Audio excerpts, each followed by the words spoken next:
मैया न तो है ही, लेकिन जो कोटेश्वर का तीर्थ है ये वो जगह है जहाँ पर त्रेता युग में जब बहुत बड़ा अकाल पड़ा था, दुर्भिक्ष पड़ा था, भोजन कुछ नहीं था, परेशान हो गए थे लोग बाग सब जगह, तो ऋषि मुनि राजा सभी लोग मिलकर इस जगह पे आए। जब इस जगह पे आए तो इसी जगह पर आकर उन्होंने यज्ञ तप हवन किए थे और मैया से प्रार्थना की थी शिव जी के द्वारा, शिव जी के लिए ये दुर्भिक्ष हटाओ, ये अकाल हटाओ।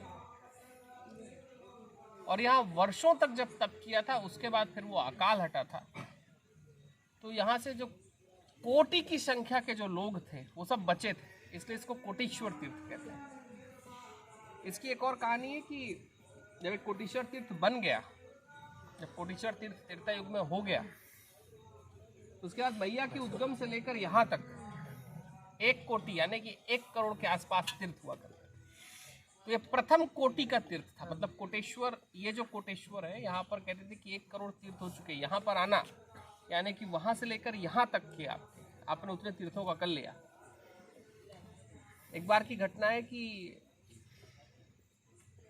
जब मणि नागेश्वर यहाँ पर, जब वासुकी ने आकर, जब पीछे आकर प्रार्थना की थी, बड़ी लंबी कहानी है वासुकी जी की, क्यों प्रार्थना करने आए थे, शिव जी को प्रसन्न करने आए थे, लेकिन उसके पीछे का कारण बहुत गहरा था कि पार्वती जी ने उनसे कोई मजाक किया था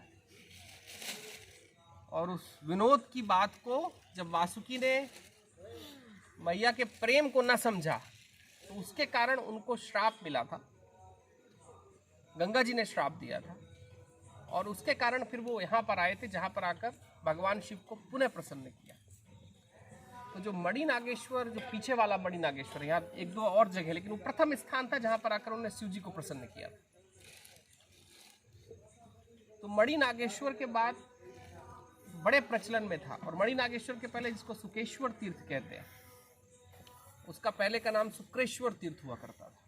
सुकेश्वर हो गया क्योंकि सुखदेव जी ने भी आके वहाँ पर करके गए, लेकिन सुखदेव जी के पहले जो अग्निहोत्री ब्राह्मण थे और जो सामवेद में जो सामवेदी लोग थे, तो सामवेद की और अग्निहोत्री ब्राह्मणों के सबसे बड़े तपस्थली वहीं है, वहीं से अग्निहोत्र का पूरा संस्कार निकल के आया। तो उन दोनों तीर्थों के बाद माना जाता था कि ये कोटीश्वर है, यानी कि कोटि प्रमाण के जो ईश्वर है वहां तक आप पहुंच गए। अब इसके बाद दूसरी कोटि शुरू होती है। मैया के कहा जाता है कि सहस्त्रों योजन तक तीर्थ ही तीर्थ, लेकिन जब रीतियां बढ़ी, संस्कार बढ़े, फिर और चीजें जब आई गई, तो मैया के क्षेत्र में पंच का विधान है।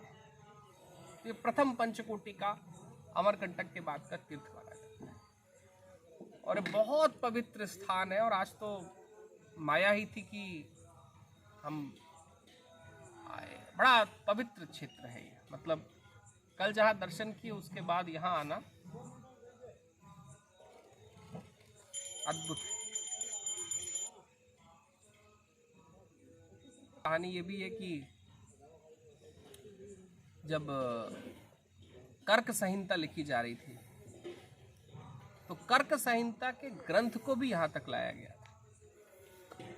और कर्क संहिता बहुत बड़ा शास्त्र है देश में। तो आज से 100 साल पहले जब वेदों के बारे में जब लोग कोई अलग अलग भाषाओं की मतलब देने लगते थे तो कर्क संहिता ली जाती थी और उससे पता किया जाता था कि अच्छा इस वाक्य का इसके बाद का ये अर्थ है।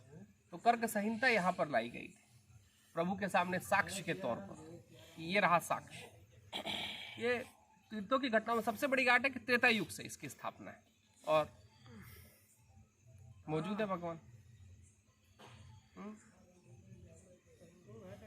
मैया के क्षेत्र में मैया के साथ, हाँ क्यों मैया के क्षेत्र में मैया के साथ, जी जी जी, हाँ आनंद में।